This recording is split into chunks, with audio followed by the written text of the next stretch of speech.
Olá, senhoras e senhores, meus compatriotas celestiais. Eu sou o Jasniel Krause e você está no Teofilia e vamos falar sobre mais um livro sobre a teologia luterana. Dessa vez o livro é Deixa Deus Ser Deus, de autoria de Philip Watson.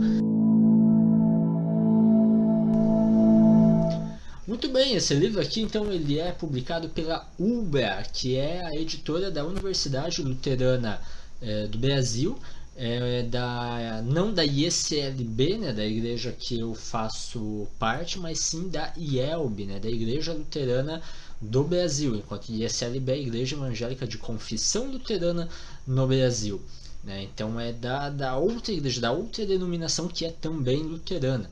E ele é publicado em 2005 aqui em português, né? de autoria então de Philip Watson, que é então um autor inglês, foi professor aqui na universidade em Handsworth, né, em Birmingham, na Inglaterra. Tá? E daí vamos então falar sobre cada um dos pontos mais interessantes a respeito deste livro aqui. Vamos primeiro para o prefácio deste livro, onde ele vai ter um comentário interessante a respeito de alguma ligação que algumas pessoas fazem em relação a Martin Lutero e a Adolf Hitler. Porque a gente sabe que Lutero tem alguns escritos pesados contra os judeus, né, perto do final da sua vida, e o autor aqui já no prefácio comenta a respeito disso, né? Vamos encontrar. O prefácio ele é inclusive da versão original, né, um prefácio à edição original de 1949. 1947. Então a gente está ali bem no pós-guerra, né? Um pouquinho depois do término da guerra. Então eu acredito que ainda se borbulhava muito essas acusações de que haveria então uma certa linha, né, intelectual que levava de Lutero até o surgimento do nazismo e todo esse antissemitismo presente ali na Alemanha da década de 30 e 40. Mas eu passo a ler aqui o autor. Isso explica muito bem a facilidade com que alguns eminentes clérigos foram recentemente enganados pelos esforços de um moderno Laels, não sei se pronuncia assim, é um nome que me é estranho, né? A fim de persuadir-nos de que Martinho Lutero era o antepassado espiritual de Hitler, né? E ele, claro, não vai concordar com isso, né? Não é essa realidade. Isso me lembrou um outro livro que eu li também há um tempo atrás, Tinta, Teses e Temperamentos seguindo os passos de Martinho Lutero, onde aqui também um dos capítulos é Lutero, Martinho Lutero e os judeus, e ele também vai tratar a esse respeito durante esse capítulo, lá na página 105. O autor, então, que é o Christopher Maryer, né, que é o próprio editor, inclusive, né, do livro. Então ele tem esse capítulo, Martinho Lutero e os judeus, e ele vai afirmar o seguinte: uma coisa é certa, em momento algum ele foi movido pelas mesmas motivações racistas que se levantaram durante o Terceiro Reich. Não há uma linha direta de Lutero a Auschwitz.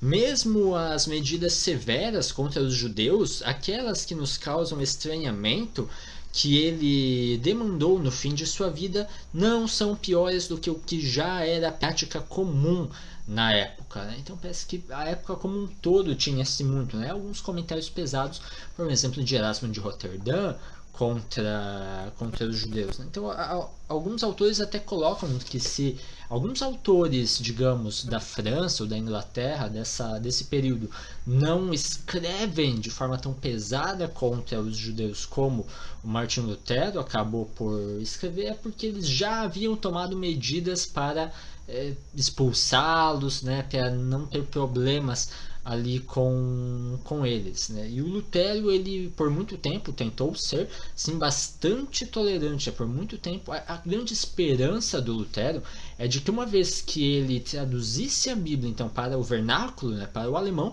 os judeus então teriam acesso à Bíblia em alemão e então veriam como Cristo, como Jesus é o cumprimento das profecias veterotestamentárias. A gente vai ver isso mais adiante na resenha deste livro. Só que uma vez que isso acaba não acontecendo, né, conforme Lutero vai ficando velho, eles já têm a língua, ali a Bíblia em alemão, e os judeus continuam sem se converter ao cristianismo, pelo menos em grande número, né? Então ele acaba se revoltando bastante, e alguns eventos ali bem pontuais também, onde os judeus publicaram algumas coisas assim pesadas também em relação ao cristianismo, colocando Maria como uma prostituta, que teria tido então Jesus como assim um bastardo, coisas assim. Então deixou Lutero louco da vida, e aí claro, ele acabou escrevendo coisas assim bastante pesadas contra ele. Então, mas isso então é só um comentário assim por cima, que está ali no prefácio. Vamos para o capítulo de número 1, Lutero como teólogo. E aí eu vou abrir na página 16.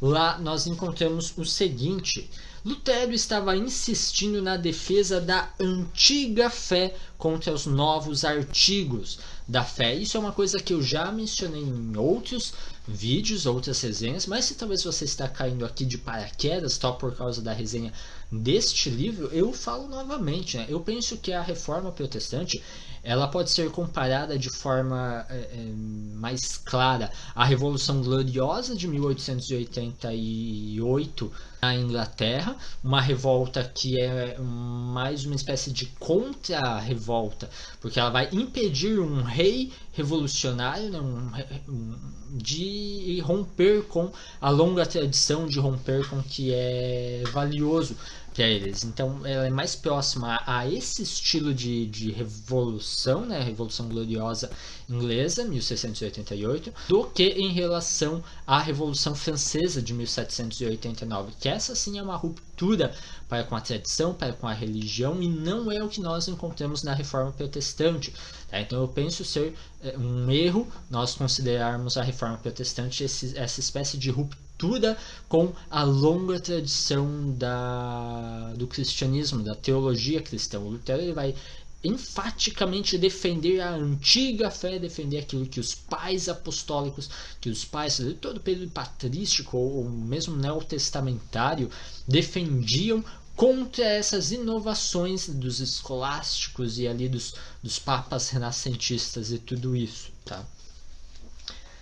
Ele vai mencionar na página 26 também Erasmo de Roterdã, que é um humanista que também tem o seu papel importante no período ali, né, final da Idade Média e início da Idade Moderna.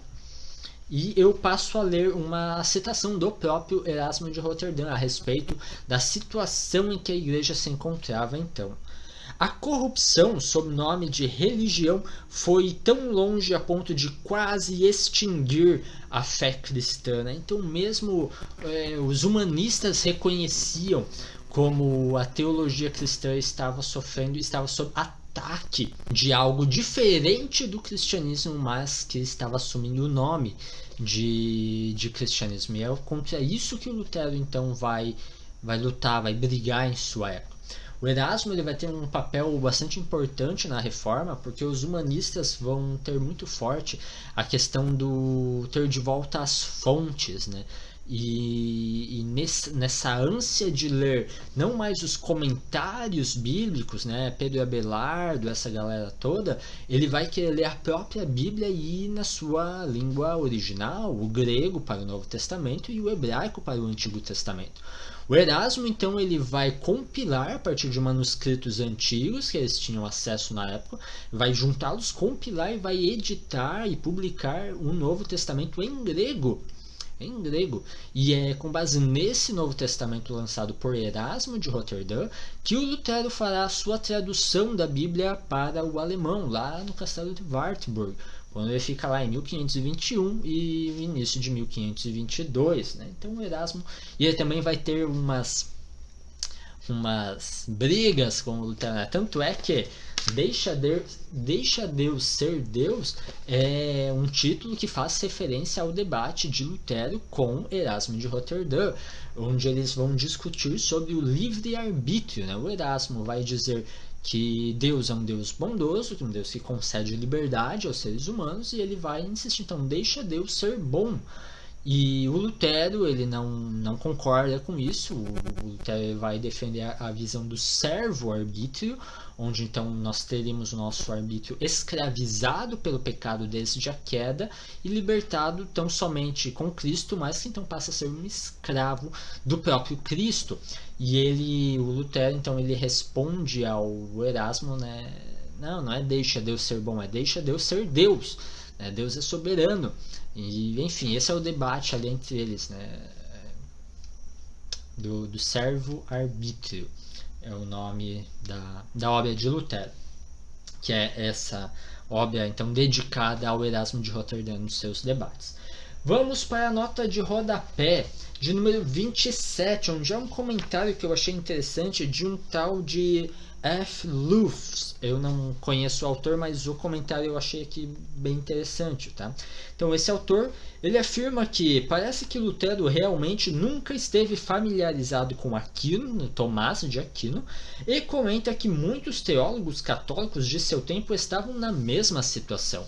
Naquele período nós teríamos três correntes principais: os seguidores de Tomás de Aquino, os seguidores de Guilherme de Ockham, que vai ser o caso então de Lutero. Lutero é o cara que segue a corrente de Guilherme de Ockham, que vamos chamar de via moderna, e temos também os seguidores de Duns Scotus. Tá? Então teria essas três linhas. Lutero se encontra nos seguidores de Guilherme de Ockham, e por isso ele não tem lá muito contato com Tomás de Aquino, se é que ele tem algum. O Tomás de Aquino ele só vai se tornar assim o grande doutor da igreja a partir de Trento, né? A partir do Concílio de Trento, e que então coloca o Aquino assim acima, né? E aí sim todo o autor católico acaba tendo muito mais contato do que outrora. Antes o Aquino ele estava meio assim junto com outros, ele não era tão predominante assim.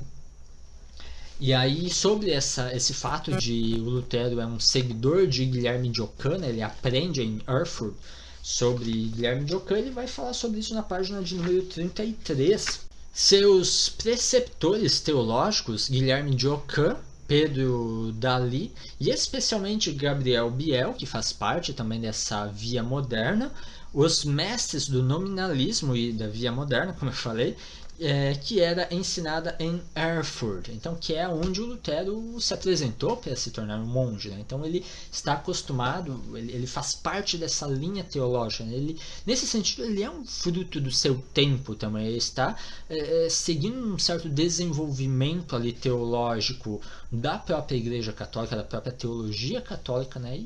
E vendo isso tudo, esse desenvolvimento, ele tem esse retorno para os pais apostólicos, para Agostinho bastante, Cipriano, Ambrósio, essa galera toda. Aí ele vai mencionar que ainda na página 33 e também na 34, a questão do mérito de congruo, que é uma coisa que se ensinava então na via moderna. O que é um mérito de congruo? O mérito de congruo é no sentido assim, eu faço uma determinada obra que em si mesma ela não é meritória, mas Deus a considera meritória por conta da sua misericórdia, da sua graça. Então, quando eu faço aquilo que eu posso, que eu consigo, aquilo que está em mim, as minhas possibilidades, então Deus considera aquilo meritório para a minha salvação. E o Lutero, então, ele se esforçava nesse sentido de merecer a salvação, ainda que um mérito de congruo, né, que Deus consideraria algo meritório, mesmo não sendo prima facie meritório, né, ser só por consideração de Deus. Só que isso tormenta Lutero, porque quando é que eu vou saber se eu fiz o suficiente? Quando é que eu vou saber que aquilo que eu fiz foi considerado meritório por Deus? Né? Passo a ler. Se um homem praticasse o que está nele, ele poderia, de qualquer maneira, adquirir o mérito congruo, o qual, ainda que não fosse estritamente meritório, Deus, em sua misericórdia, recompensaria convenientemente com sua graça. Só que isso nunca satisfaz Lutero. Lutero é um cara assim que ele vai sempre ter muitas crises de identificar o seu pecado, né, de se sentir um pecador e um um certo desespero, né, da condenação, de achar que nada do que ele faz é bom o suficiente para fazê-lo merecer a graça. E quando ele vê textos como Romanos, no capítulo 1, onde nós encontramos lá que a justiça de Deus se revela no Evangelho, ele fica intrigado, porque a justiça de Deus condena o pecador, e eu sou um pecador. Como isso pode ser uma boa nova? Como isso pode ser um evangelho? E, enfim, né, o desenvolvimento das suas descobertas teológicas a respeito, então, da salvação pela graça somente, mediante a fé somente, né, e temos os 5 solas, né, sola fide, sola gratia, solus Christus, sola Scriptura e soli Deo gloria. Isso tudo são 5 pontos assim importantes para o protestantismo como um todo, para o luteranismo bem em particular. Vamos para a página 45 e 46, ainda sobre as questões de inovação teológica, tá? Não que ele tivesse o desejo de introduzir alguma nova teologia em seu lugar. Não ensinamos coisa nova, ele insiste, mas repetimos e estabelecemos coisas antigas, coisas que os apóstolos e outros mestres piedosos ensinaram antes de nós. Quando é acusado de inovação, ele vigorosamente refuta a acusação e as vira contra seus acusadores. Não é ele o inovador, mas os sofistas, os escolásticos, que introduziram um grande número de novidades tanto na área da fé quanto na área da prática, de que a genuína cristandade nada sabe. Delas está decidido a libertar-se, mas não para dar lugar a outras com chancela de seu próprio nome, pois nada está mais longe de suas intenções. Tudo o que deseja é permitir que a verdadeira fé cristã brilhe em toda a sua plenitude e pureza.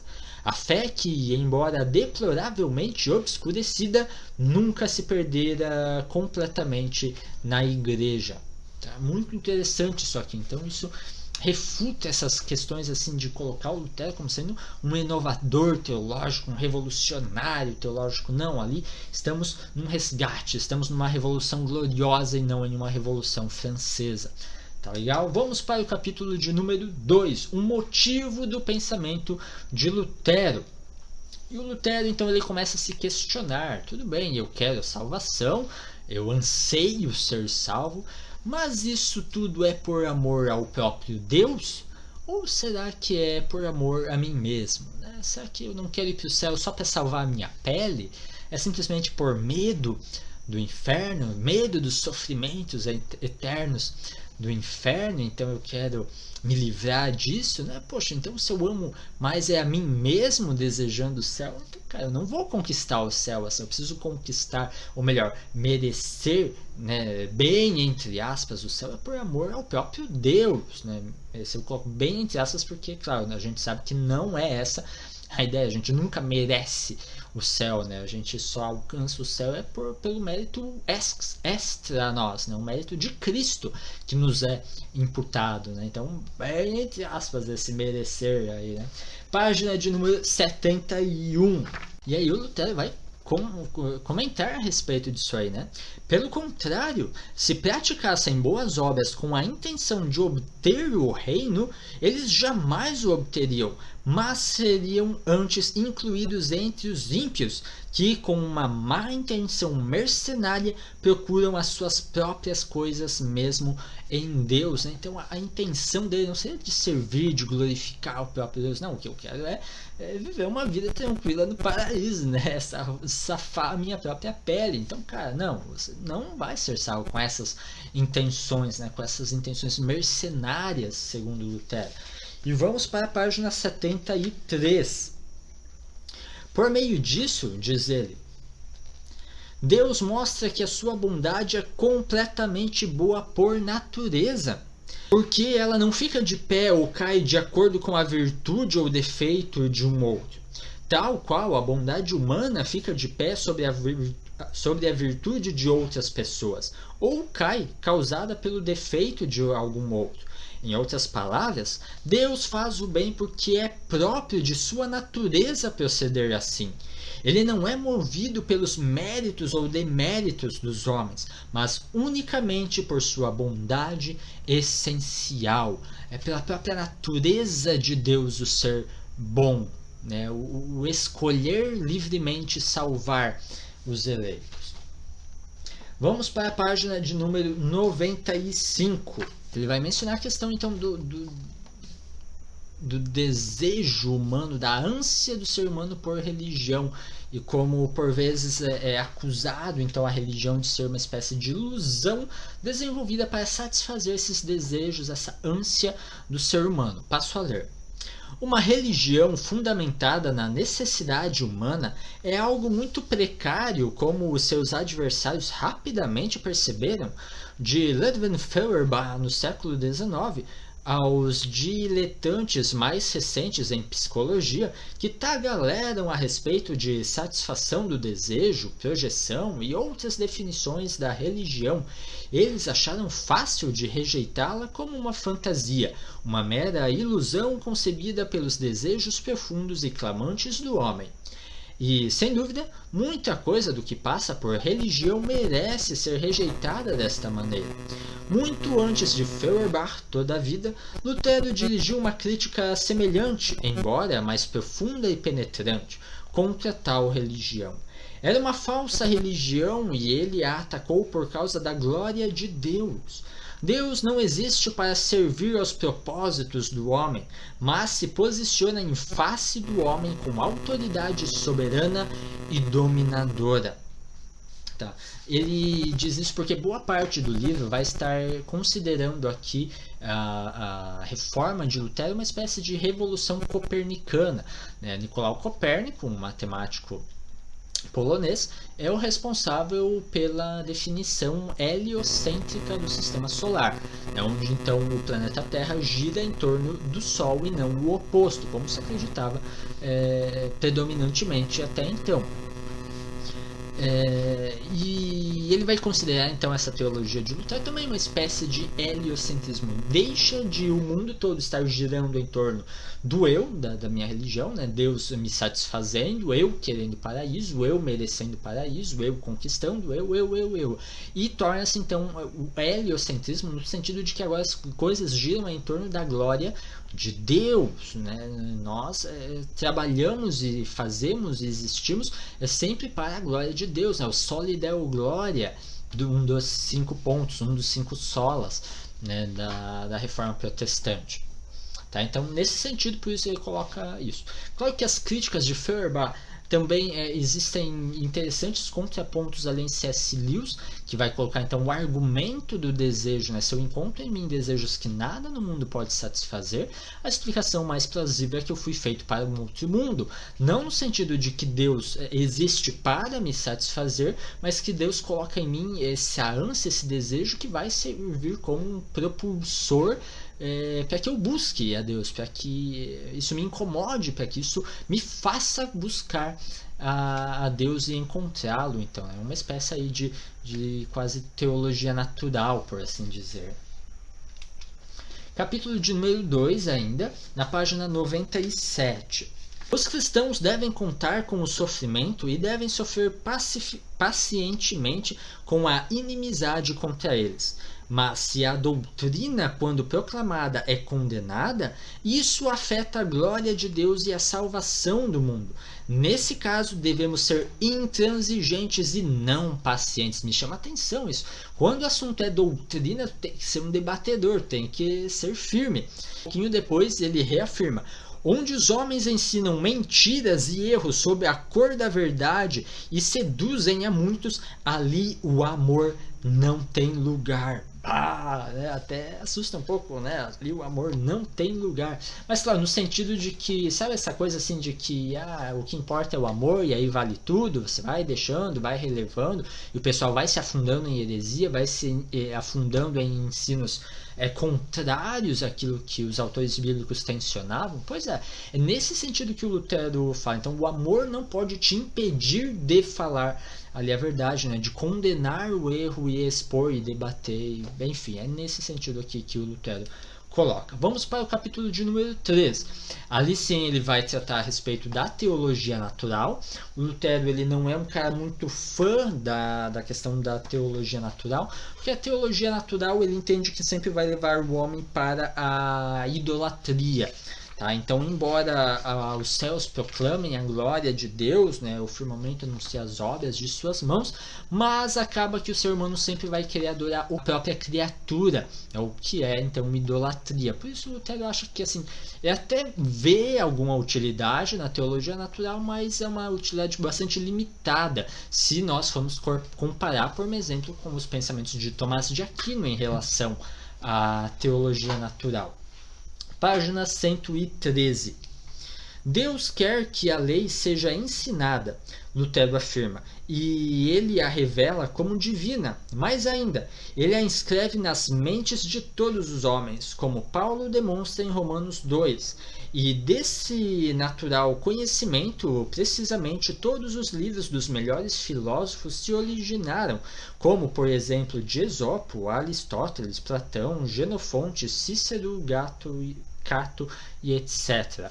Então, nesse sentido, o Lutero admite um certo conhecimento natural de Deus, da lei divina, esse tipo de coisa. Né? E os maiores, aqueles que alcançam níveis altos da intelectualidade humana, da moral, como os grandes filósofos aqui por ele mencionados, é por conta dessa teologia natural, desse conhecimento natural a respeito de Deus e da sua lei. Página 115. A não ser que insistamos numa interpretação tomística dessa teologia, fica claro que é injusto acusá-lo de rejeitar toda a teologia natural, ou ao menos de que ela é passível de iludir-nos singularmente. Como eu falei antes, né? Só se a gente entender a teologia natural no estilo bem tomístico da coisa. Daí realmente dá ali diferenças do que o Lutero vai entender. Mas ele não é totalmente contra a teologia natural, não. Ele só acha ela assim, bastante limitada. Né? Então ele há limites ali para a teologia natural. Página 117.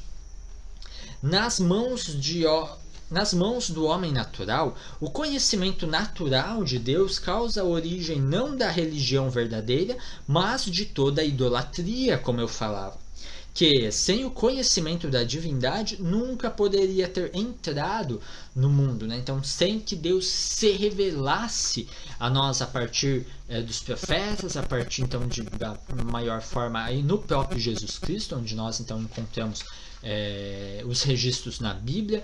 Se Deus mesmo não se revela, nós jamais o conheceríamos, nós passaríamos aí continuaríamos adorando o sol, a lua, as estrelas, né? Essas coisas todas aí que os povos primitivos sempre adoraram, né? Inventando os nossos próprios deuses com características assim bem humanas, né?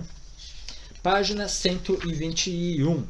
É interessante, a essa altura, referir-se ao que alguns críticos gostam de considerar as palavras mais infamantes de Lutero, a sua bem conhecida e pouco compreendida qualificação da razão como a prostituta do diabo.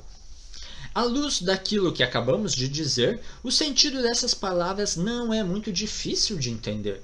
Quando a razão se opõe a Cristo e a sua mensagem da graça, então ela advoga a causa de seus adversários. Ela se prostitui a si mesma a serviço do inimigo de Deus. A linguagem de Lutero é inegavelmente forte, mas sua força é a medida de sua indignação face ao abuso e perversão do que ele considera como um dos melhores dons do Criador às suas criaturas. Então, quando Lutero critica a razão, e ele o faz várias vezes, é essa pretensa autonomia da razão humana. Outro erro que muitas vezes se comete, colocando uma linha direta entre a reforma protestante e o iluminismo, né, que vai ser esse máximo então, da razão, né, da autonomia da razão humana. Então, cara, Lutero vai criticar muito essas pretensões da razão. Né? Vai chamar, nesses casos, a razão da prostituta do diabo. Tá? E diga-se de passagem, o ápice do iluminismo vai ser na Revolução Francesa. França, um país católico, diga-se de passagem. Então vamos com calma, atribuindo aí a Reforma Protestante a culminância aí do iluminismo. Tá? Não, vamos com calma, não é bem assim não. Capítulo de número 4, a Teologia da Cruz, página 137. Nada é mais importante para ele, o próprio Lutero, que o Homoousios Niceno. Aqui vamos falar sobre o debate lá sobre o Concílio de Nicéia, que acontece em 325 depois de Cristo, onde estava sendo discutido se Jesus é da mesma substância que o Pai, é da mesma essência divina que o Pai, é coeterno com o Pai, ou se Jesus é uma espécie de criatura de Deus, né? Ele pode ser a primícia das criaturas, né? O primeiro ser criado, mas ainda assim é uma criatura, não seria coeterno com o Pai. E ali dá um debate muito grande em relação a isso. E o Lutero vai se provar fiel à tradição da Igreja Cristã, a tradição que se consolida ali no Concílio de Nicéia, né? Nós vamos ter ali o Credo Niceno, e ele se mantém nisso, né? Não, Jesus é da mesma substância que o Pai, né? São três pessoas divinas em uma só substância divina, tá? E o Lutero se mantém então junto aí com essa confissão de fé do Credo Niceno. Página 145. Se queremos entender corretamente a lei, agora vamos tratar um pouco sobre a lei, sustenta Lutero, devemos, em primeiro lugar, distinguir entre a sua observância moral e espiritual, ou entre a prática das obras da lei e o cumprimento da lei. As obras são feitas quando a nossa conduta se adapta à letra da lei, ainda que em nossos corações gostaríamos de agir diferentemente, se não houvesse a coação do mandamento. A lei, entretanto, é cumprida apenas quando a nossa conduta é governada pelo amor em nossos corações e por um amor de tal espécie que faríamos as obras mesmo se não fossem ordenadas. Então, quando a gente quer fazer por amor a Deus, porque a gente sabe que é isso que Deus deseja, então eu vou praticar por amor ao próprio Deus e não por coação, porque Deus manda, então tá bom, desculpa, e eu vou lá e faço de cabeça baixa, contra a minha própria vontade. Isso seria só uma obra da lei, então. Vamos dando sequência à página 149. A lei, longe de habilitá-lo a cumpri-la, terminantemente o desabilita. Ela pode controlar seu comportamento, visto que ele é impelido pelo medo do castigo ou pela esperança de recompensa a observar sua letra. No entanto, ela é impotente de mudar seu coração e implantar nele uma boa vontade e um espírito reto. A lei demanda espontaneidade, mas opera por coerção. Ela demanda altruísmo, mas apela para o egoísmo. Ela demanda o amor, mas uma espécie de amor que não pode ser feito de maneira alguma por encomenda. Enquanto, portanto, um homem está debaixo da lei, é impossível que ele algum dia possa cumprir a lei. E nesse sentido é que nós estamos completamente perdidos e condenados à morte e ao inferno. E esse é o motivo do desespero, então, de Lutero, quando estuda essas coisas todas. Vamos para a página 189. Deus sacrifica a si mesmo em benefício dos homens pecadores, suas próprias criaturas, porém seus inimigos, os quais ele não ama porque são dignos de amor, mas são dignos de amor apenas porque os ama. Desta maneira, amando gratuitamente os pecadores, o divino amor, contudo, nunca nem por um momento tolera seus pecados, nem transige com o mal, mas procura vencê-lo energicamente. E isso é importante ressaltar também, porque é um dos perigos quando a gente enfatiza a questão da salvação pela graça, mediante a fé, de que então eu sou livre para pecar, o que importa é o amor, o que importa é a fé, e eu vivo a minha vida loucamente fazendo o que eu bem quiser. Isso me lembra um comentário do George MacDonald, dos ícones para C.S. Lewis, ele dizia que o princípio único do inferno é este: eu sou meu. E aí eu faço o que eu quero, eu vivo como eu quero e minha vida é minha, sua, dane-se. Não é por aí, né? Uma vez que nós somos salvos mediante a graça, assim, por Deus, nós devemos viver de acordo com aquilo que Deus espera de nós, com a sua lei. Deus não põe panos quentes em nosso pecado. Deus cobrou muito caro o nosso pecado. A nossa culpa recaiu no castigo que Cristo então levou. Imaginem isso, o seu pecado é o responsável pelo sofrimento, pela morte, pelo abandono de Cristo na cruz. Não é pouca coisa, você não pode amá-lo, você deve odiá-lo, o seu pecado, deixá-lo nesse sentido. Vamos para o capítulo de número 5, a doutrina da palavra. Interessantíssimo esse capítulo, página 198. Então, doutrina da palavra, estamos falando sobre Bíblia, O Antigo Testamento deve ser interpretado à luz do Novo. Antes que possamos ver como todo o Antigo Testamento se refere a Cristo e concorda com ele, e isso é que deve ser feito, pois a lei e os profetas não são proclamados e entendidos corretamente se não encontrarmos a Cristo envolto neles. E aqui é a grande decepção então de Lutero para com os judeus, é o que Lutero esperava que os judeus fizessem quando tivessem acesso ao Novo Testamento, ou lessem então agora o Antigo Testamento que eles têm à luz do Novo, e quando eles não fazem ele fica muito chateado com isso, fica bastante bravo com isso. Depois ele vai tratar aqui sobre lei e evangelho, e eu lembro muito bem de uma fase minha da infância, onde vocês sabem o Fantástico Mundo de Bob, onde o Bob ouve as conversas dos adultos e fica imaginando as coisas, fica viajando.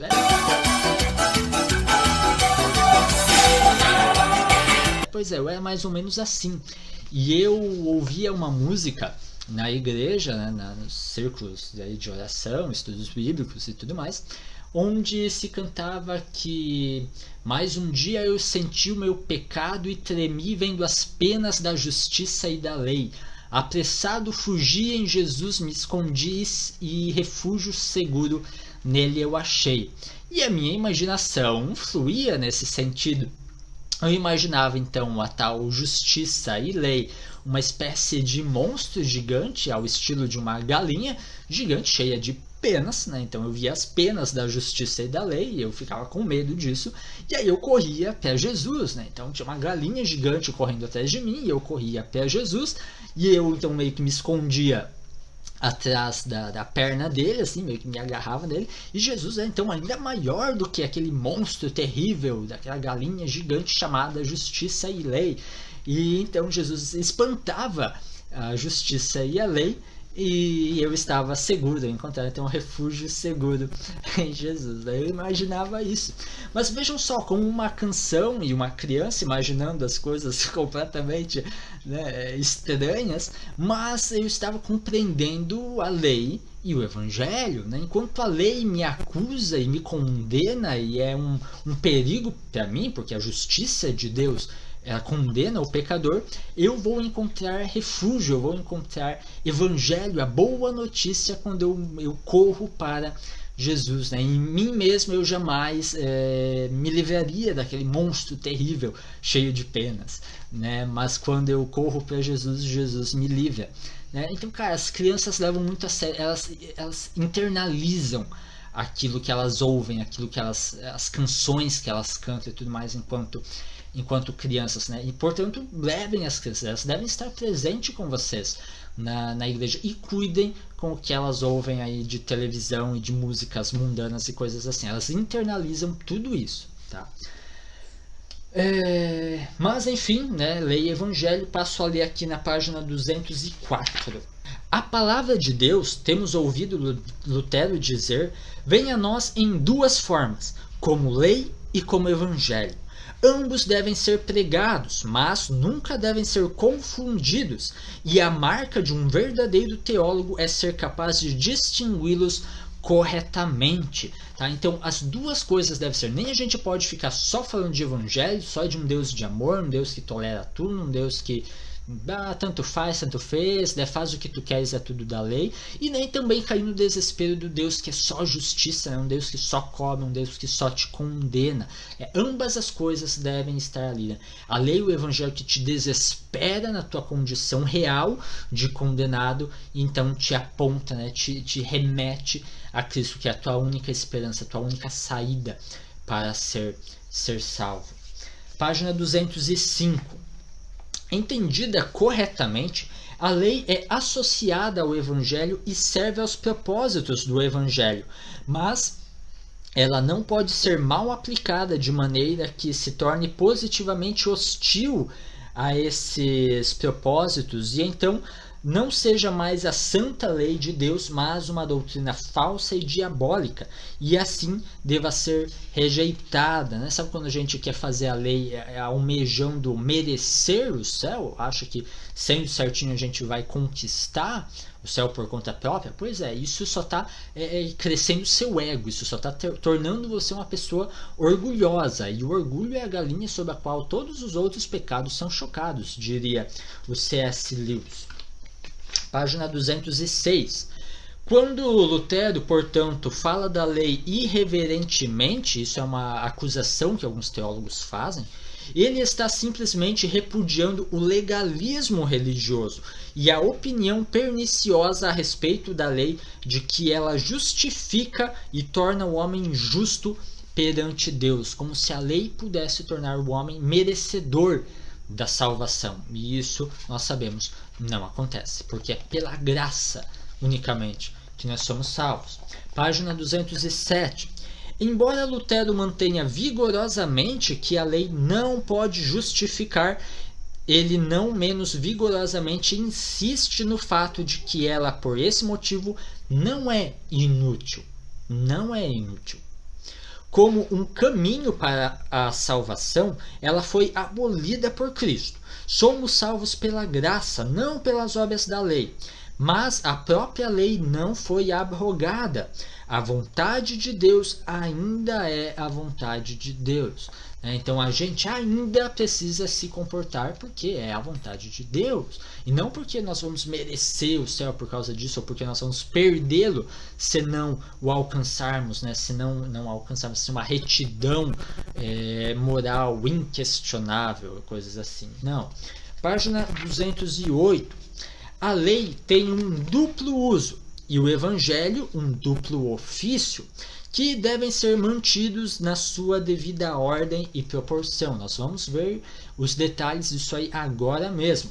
A lei, então, tem dois usos, né? Um duplo uso. Seria o uso civil e o uso espiritual. Vamos ver o que é cada uma dessas coisas. Porque no seu uso civil, então, ou político, né, o uso da lei, sua função é, como Lutero diz, de refrear a carne, de punir as transgressões e de reprimir o pecado, né? Seria então aquela mão esquerda de Deus. Nós temos a lei no sentido aqui das leis do mundo, né? Se eu roubar, se eu assaltar, eu vou, teoricamente, ser preso, né? A gente sabe aí da impunidade que existe no nosso contexto, né? Mas a teoria é essa, né? Então existe essa lei que vai te refrear os maus hábitos, né? Vai refrear, vai possibilitar a convivência social, né? Pacífica. E depois teremos o uso espiritual da lei, que está na página 210. Ela foi destinada, deste modo, a revelar ao homem a profundeza de sua pecaminosidade, a hostilidade interna do seu coração contra Deus, mesmo enquanto o refreia de expressar externamente os impulsos de sua obstinação.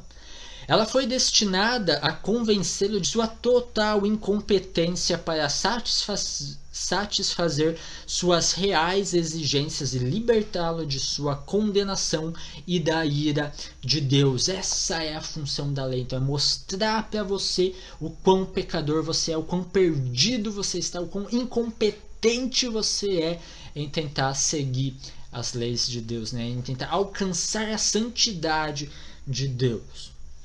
E aí uma frase aqui logo abaixo que eu achei fantástica, como ele coloca.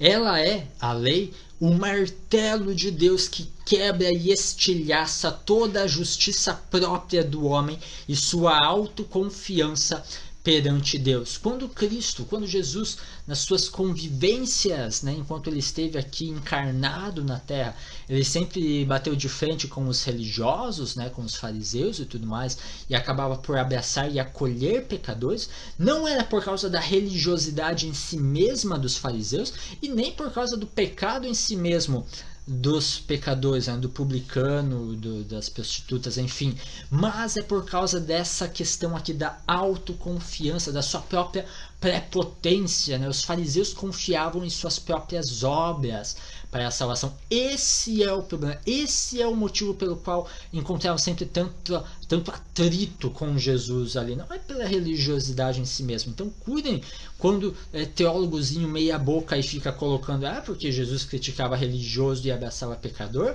e aí fica defendendo um monte de pecados modernos achando que está certo. Não está. A questão aqui é que os pecadores de lá se arrependiam. Tá? Eles reconheciam a sua incompetência em alcançar a santidade de Deus, diferentemente dos fariseus. Esse é a grande diferencial, o grande diferencial que nós encontramos, tá certo? Página 211. Aí vamos para os dois ofícios agora do Evangelho, tá certo? O primeiro desses ofícios tem por função interpretar a lei e efetuar esse seu uso espiritual que acabamos de descrever, tá? E ele segue explicando ainda na página 212. O Evangelho, portanto, nos convida não apenas para crer, mas primeiro para nos arrepender.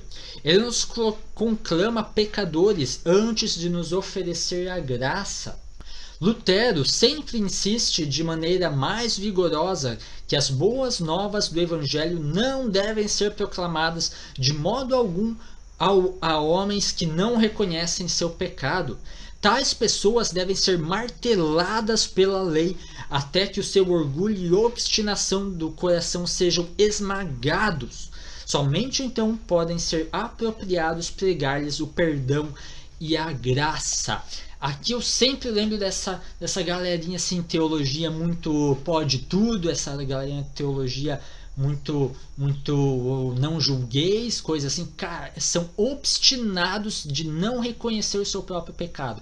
Essas pessoas não devem ouvir a palavra do Evangelho, a palavra da absolvição, antes de ouvir a palavra que vai esmagar a sua autoconfiança, esmagar o seu orgulho próprio, a sua ideia de que está tudo bem, de que não há pecado, de que eles são santos perante Deus, porque Deus não julga, porque Deus não isso, Deus não aquilo. Percebem?